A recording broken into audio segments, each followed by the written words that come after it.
Okay ဒီနေ့ကဂျွန်လ10ရက်နေ့ semester 4ရဲ့ week 8ပထမဆုံးadvanced operating system and visualization မှာ 8086 architecture အကြောင်းပြောတယ်ဒီတစ်ပတ်ကနေစပြီးတော့interpreter ဆိုတဲ့အကြောင်းစပြီးတော့ရှင်းပြ interpreter ရဲ့ concept ကိုစပြီးတော့ရှင်းပြပါဘောเนาะ interpreter ဆိုတာဘာလဲဒီ8086မှာဘယ်လိုလုပ်လဲပြီးတော့ MIMIS operating system နဲ့ပတ်သက်ပြီးတော့binary ဘယ်လိုလုပ်လဲပေါ့เนาะ interpreter ရဲ့ binary ကို execute ဘယ်လိုလုပ်လဲပေါ့ပြီးတော့ CPU memory register လောက်ပုံလုံးတွေအကြောင်းတွေပြောတယ်ပြီးတော့ flash data code တွေအကြောင်းပြောတယ်ဆိုတော့ရှေ့တောက်လျှောက်သင်ခဲ့တာကdisassembler ပေါ့နော် disassembler နဲ့ပတ်သက်တဲ့ဟာတွေပဲသင်ခဲ့တာဆိုတော့ဒီတစ်ခေါက်ကစပြီးတော့disassembler ကနေပြီးတော့ interpreter ပေါ့နော်အဲ့နှစ်ခုပေါင်းပြီးတော့နောက်ဆုံးမှာ presentation တစ်ခုလုပ်ရမယ်လို့သိထားတယ်ဆိုတော့ဘယ်လိုမျိုးလုပ်ရမလဲတော့တခြားမသိသေးဘူးပြီးတော့ program လေးတွေ execute လုပ်ခိုင်းတယ်အခုဒီတစ်ခေါက်မှာလည်း execute လုပ်ရမယ့် program လေးတွေကိုစမ်းကြည့်ခိုင်းတယ်စမ်းကြည့်တယ် program ကသူ default ပေးထားတာဆိုရင်တော့ execute လုပ်လို့ရတယ်ဆိုတော့အဲ့ထက်တော့ပို့ပြီးတော့ဘယ်လိုလုပ်ရမလဲမသိဘူးဖြစ်နေပါတော့ဆိုတော့ binary data တွေကိုလောက်ရတယ် 1sk a.out ရဆိုတဲ့ XML file လေးတွေကို execute လုပ်ပုံလုပ်နည်းရှင်းပြထားတယ်ပြီးတော့နောက်တစ်ပိုင်းကကြတော့ data science for human behavior analysis မှာ data analysis အကြောင်းစပြီးတော့ပြောတယ်အဓိက OMEI model ပေါ့နော် OMEI OSEMN framework အကြောင်းတွေမှာပဲ modeling အကြောင်းရောက်သွားပြီးတော့ data analysis အကြောင်းရောက်သွားတယ်အဲ့ဒီမှာ machine learning test တွေစပြီးတော့လုပ်ခိုင်းတယ်ပြီးတော့ data preparation တွေအကြောင်းတွေပါတယ် data preparation မှာဆိုလို့ရှိရင် data pre-processing data cleaning data cleansing လိုဟာမျိုးတွေအကုန်ပါတယ်ပြီးတော့ data scientist တွေလုပ်ရမယ် test အကြောင်းတွေပြောတယ်ဆိုတော့ဒီမှာစိတ်ဝင်စားဖို့ကောင်းတာ data scientist တွေက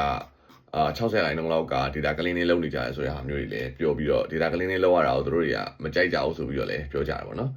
ဆိုတော့လူတွေကတော့data pattern data mining data for pattern ဆိုတဲ့ဟာမျိုးလေးဆိုပိုကြိုက်ကြတယ်ပေါ့အဓိက training လုပ်ရတာမျိုးတွေ pattern လုပ်ရတာမျိုး refine algorithm လုပ်ရတာမျိုးဆိုလို့ရှိရင်တော့တို့တွေကပိုကြိုက်ကြတယ်လို့ပြောကြတယ်ဒါပေမဲ့ဒီဟာ data analysis တမားတရားရဲ့ task ရဲ့ 3% 4% လောက်ပဲအချိန်ပေးရတယ်လို့ပြောကြတယ်ဆိုတော့ data cleaning မှာပဲအချိန်အများကြီးပေးကြတယ်ပေါ့နော်ပြီးတော့ feature selection တွေပေါ့နော် feature မှာအရေးကြီးတဲ့ feature တွေfeature ဆိုတာတနည်းပြောရင် column တွေလို့ပြောလို့လည်းရတယ်ပေါ့ column တွေဆိုတာဇယားကြီးနဲ့စဉ်းစားမယ်ဆို column တွေပေါ့ feature တွေ selection လုပ်ရတာပြီးရှိတယ်ပြီးတော့နောက်ဆုံးက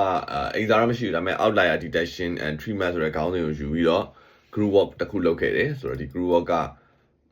မိနစ်40မိနစ်45မိနစ်လောက်အပီးလောက်ရမယ် group work ဖြစ်ပြီးတော့ theory ကိုပြန်ရှင်းပြ theory ကို sharing ပြန်လုပ်ပြီး group work တည်တတ်မယ်ပေါ့နော် research ကတော့ဒီတစ်ပတ်က skip ထားတယ်ဒါပေမဲ့ presentation တစ်ခု presentation လာမယ်ဆိုတဲ့အကြောင်းကိုဆရာ Q&A လုပ်ပေးထားတယ် presentation က29ရက်နေ့ July လ3နိုင်ကနေ3နိုင်20ပေါ့နော်အဲ့တော့မိနစ်20 official presentation တစ်ခုပါဘယ်နေ့လဲဆိုအင်္ဂါနေ့ကြာတယ်အဲ့နေ့ကဆိုတော့အဲ့ဒီ presentation ပြီးသွားလို့ရှိရင်တော့ပြီးသွားပြီပေါ့နော်ဆိုတော့အဲ့ဒါမတိုင်ခင်မှာတော့ thesis စာအုပ်လိုဟာပြောခေါ်မလားဒီ paper တစ်စောင်ထုတ်ပေးဖို့ကိစ္စရှိသေးတယ်အဲ့ဒီဟာကတော့သူတို့ဘက်ကဘာမှမပြောသေးဘူးလာမယ့်ပတ်ဖို့တစ်ခုနေ့ကြာလို့ရှိရင်တော့ဆရာနဲ့တော့တွေ့ပြီးတော့စာအုပ်ကဘယ်လိုလုပ်ရမှာလဲဘာတွေလုပ်ရမလဲဆိုတာမေးကြည့်ရမယ်ပြီးတော့ maybe စက်တင်ဘာလဒီ conference တက်ပတ်သက်ပြီးတော့လည်းဘယ်လိုလဲဆိုတာနည်းထပ်ပြီးတော့မေးကြည့်ပါအောင်မယ် conference ကတော့လောဆယ်ပိတ်သွားပြီဒါပေမဲ့ဘာစာမှမရောက်လာသေးဘူးထင်တယ်ဘာစာမှဆိုတာဒီ6ရက်နေ့မှာပိတ်သွားမှာနော်6ရက်နေ့မှာမဟုတ်9ရက်နေ့မှာပိတ်မှာထင်တယ်ဒီနေ့မှာပိတ်မှာ